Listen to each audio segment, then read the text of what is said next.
Aujourd'hui, nous allons parler d'une histoire mystérieuse. Il semblait transcrire des pensées, des émotions brutes, mais aussi des notes sur des rituels mystérieux. Les inscriptions parlaient de l'esprit d'une jeune fille nommée Geneviève qui aurait hanté le pavillon après sa terrible disparition. On disait qu'elle apparaissait aux jeunes pensionnaires les nuits de pleine lune, emportant celles qui avaient commis des actes impurs. Plus je lisais, plus une sensation de froid m'envahissait. Une ombre dans la pièce me fit l'effet d'un coup de couteau dans la poitrine.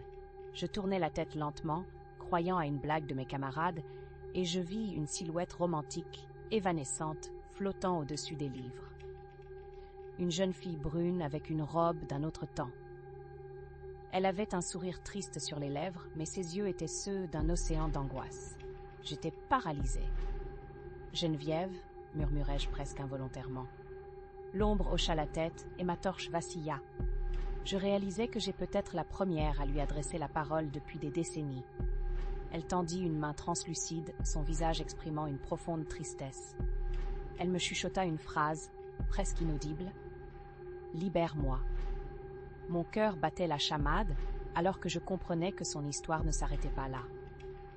L'esprit de Geneviève était piégé, lié à cet endroit par des émotions insoutenables. J'enquêtais sur sa tragédie, des informations que je parvins à glaner dans les journaux d'époque et les mémoires oubliées des anciennes élèves.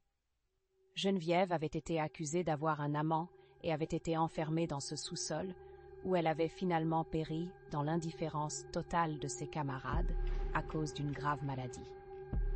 Jusqu'où cela avait-il pu aller? Ayant décidé de rendre hommage à Geneviève, je revins à la salle interdite, le dernier soir de ma recherche, avec des fleurs cueillies dans le jardin de l'école. Je déposai un bouquet au centre de la pièce et je murmurai le nom de Geneviève une dernière fois, notant que je faisais partie de ceux qui l'avaient finalement entendu. Soudain, une douce brise effleura ma peau et l'image de Geneviève apparut dans l'embrasure de la porte. Je vis un sourire sur son visage, apaisé, alors qu'elle commençait à se dissoudre dans l'air. « Merci », prononça-t-elle avant de disparaître complètement. Un sentiment de paix envahit alors la pièce, et pour la première fois, j'éprouvais un calme que je n'avais jamais ressenti en entrant dans ce lieu. Je suis partie le lendemain, en laissant derrière moi le pavillon de l'espérance, enfin débarrassée d'une âme tourmentée.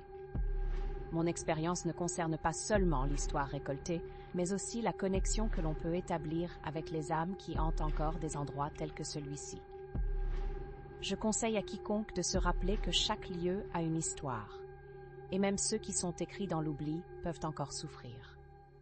Quand j'évoque cette expérience, je sais que Geneviève a enfin trouvé la paix. Et j'espère qu'un jour, toutes les âmes perdues trouveront le repos qu'elles méritent.